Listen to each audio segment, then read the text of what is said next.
That's what I believe. The dancehall is very distinct. And I'm proud of the sound. It's a Zimbabwean zimdancehall. What do you think are the origins of zimdancehall? Where would you pinpoint and say these are the origins? A lot of people consider you to be the pioneer for zimdancehall. Well, I would say maybe I took it from another level and I had to take it to a higher level.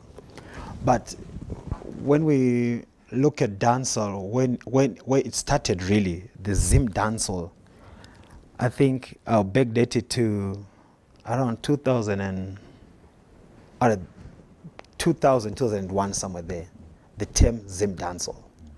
Yeah. But before that, people were doing that. We have the likes of Yapi Bantan. They were doing what they were doing today. We have the likes of Mogoman. They did tricks in the 90s, right? But they had no name, a specific name to give it. They would just call it dancehall, as it is called in Jamaica. Mm-hmm. So with the new blood now, referring to ourselves at the beginning of the millennia,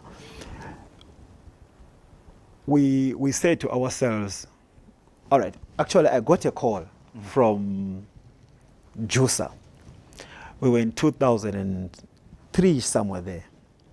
And he said, yo, this music that we are creating, I think we need to give it a name.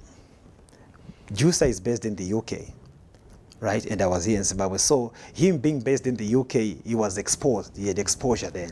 Then he realized, oh, we can't continue moving this Jamaican path.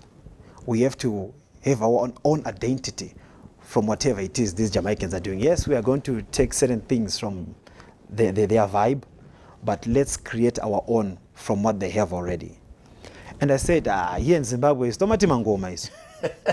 Right. And they said, but I was thinking of the term Zim dancehall, and it was Jusa, and I think there was Sluggy Youth from Three Wise Men. So from that point, I don't know, I'm not aware of the discussions that they had from that end. But the next thing I saw was a website, zimdancehall.com. I think we were 2004-ish, somewhere there, right? Whereby he was just uploading the dancehall which was created here in Zimbabwe and putting it on his website, right? And from there, I think in 2007, they hosted what they called the Zim Dancehall Awards. And the first Zimbabwean locally based to have that award was King Labash with his song Kukonzeresa. And I got the award in 2008 with the track Rocation. So to put a mark and say, all right, this is where it started, where it was named Zim Dancehall officially, I think all eyes should just lead to the, what do we call this? The website.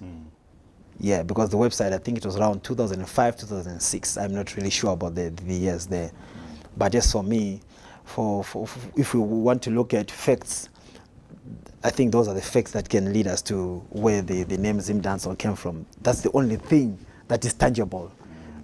Everything else is he say and she say, and so yeah, for me, I'll put it there. Even though we had other artists who have been doing the same thing that we were doing prior to our